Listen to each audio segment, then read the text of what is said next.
how an entire continent was divided without Africans present. Now, the objective to understand how European powers partitioned Africa, why it happened, and how its effects continue to shape the continent today. Key thoughts: Africa was not discovered, Africa was disrupted. Why would you want to colonize a continent? You don't want to go for a country, it's a continent. 55 countries. Plus one. Yeah, 55. Yes. So, Africa before the scramble. Africa was not an empty land. Before colonization, Africa had organized kingdoms, empires, trade systems, laws, spiritual traditions, and advanced cultures. The key points here: Africa had powerful empires and kingdoms, as we all know, the Benin Kingdom and all of that. The trade networks connected Africa to the world. When you hear trade, who comes to your mind? To me, one of the persons that comes to my mind is Mansa Musa, yes. Then Al-Hassan Dangote, that's Dangote's great-grandfather, one of the greatest traders. Communities had leaderships, justice, and social order. African societies produced arts, architecture, farming, mining, and scholarships. Now, example, the Mali Empire, which was ruled by Mansa Musa at the time. Then the Songhai Empire, the Benin Kingdom, Obatobe, the Ashanti Kingdom, Ethiopia, and the Congo Kingdom. Now, the core message here: Africa had civilizations before colonization. The scramble did not create order. It interrupted existing African systems. Now, let me just deviate a little, please permit me. In physics, right, we all know Sir Isaac Newton. Have you heard of the name before? Now, Sir Isaac Newton had a theory. He said a body will continue to move in a particular line of motion unless acted upon by an external force to make it deviate. So that means that Africa was already moving in a particular direction, right? So what did the Europeans do? They made us to deviate. Can you see that there's a problem? Okay, let's continue. Why Europe wanted Africa? The hunger for land, wealth, and power. European powers competed to control Africa for its resources. This one. Markets and strategic advantages. Now, for the rich resources, things like gold, diamonds, ivory, rubber, palm oil, and other minerals. We are blessed with it. For cheap labor, access to land and people for forced labor and profits. For the new markets, Africa became a market for European manufactured goods. Power and prestige. Colonies brought political power, national pride, and global influence. Strategic control, control of ports, trade routes, and military positions. Now, they came with the ideology that they wanted to help, but what they actually wanted was to milk what we had and control us. Okay, sorry. Next slide, please. So, the Berlin Conference, the meeting that changed Africa forever. This meeting was hosted by the first president of Germany.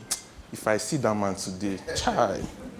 European powers met in Berlin to decide how Africa would be claimed and divided. They were deciding how a continent would be claimed. These people are mad. Key points. This was held in Berlin from 1884 to 1885. The European powers established rules for claiming African territories. No African ruler, leader, or representative was invited.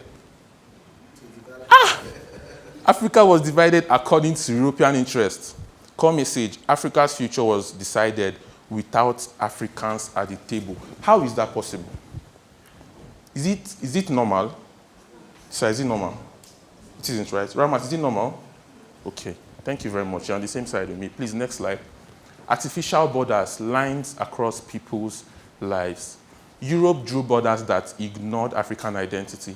Divided families, communities were split apart. Divided kingdoms, old states were broken. Ignored culture, ethnic groups were forced apart or forced together. Disrupted trade, natural routes were weakened. Forced unity, different groups were placed inside one colonial territory. Now the key message here: borders were drawn for Europe, not for Africa. So you see that whatever they did was based off of their selfish interest. They never cared about us. This is a message. Think very, very deep about this. Next slide, please. The struggle for freedom. Africans fought for their independence. Africans resisted colonial rule and fought for freedom across the continent. Brave leaders, many leaders inspired and united people to resist. One of my mentors, doctor's mentors also, Martin Luther King, we all know his story, what he fought for and what he died for. Now I'm still fighting for the same thing. I don't know about you guys. I hope you're fighting for the same thing too. Thank you very much. For people's power, mass movements, strikes, and protests demanded freedom. Armed resistance. Some used armed struggle to fight colonial rule. Diplomacy and pressure. Global support and diplomacy helped push for independence. Now, independence achieved. Many African countries won independence between the 1950s and 1970s. Now, you see, the key message here, freedom was not given, it was fought for. Next slide, please. Now, why it still matters today. The legacy of colonial partition. Decisions made over a century ago continue to shape Africa's political, economic, and social realities. Why them not leave us alone? Did we do anything wrong? We were on our own, right? We were thriving, but they saw something. Let's continue. Key point here, most modern African borders were drawn during the colonial era. Some conflicts and tensions can be traced to colonial era divisions. Economic systems and resource dependence still reflect colonial priorities. Governance, institutions, and infrastructure were shaped to serve colonial interests, not our own interests. Questions of identity, unity, and nationhood remain influenced by imposed boundaries. Core message here, colonial rule ended, but its effects continue to influence Africa's present and future. Now, I said something before I began. I said, you are meant to know. A mentor of mine also says, to know is to be free. But to know is to be free, one. To know is to make use of the knowledge you have to change things. If you don't change things, then you've not started. In our anthem, it said, for those who dare to design. Now, that was there for a reason. You might not know that you are holding nations. The fact that you rise, the fact that you start, would cause 10,000 millions of others to start. So, start. Next slide, please. So, we have come to the end of this session. Like I said, your motion, your step might be that holding a million more. People are looking up to you. They won't tell you, but they're observing. So what starts today? Thank you very much.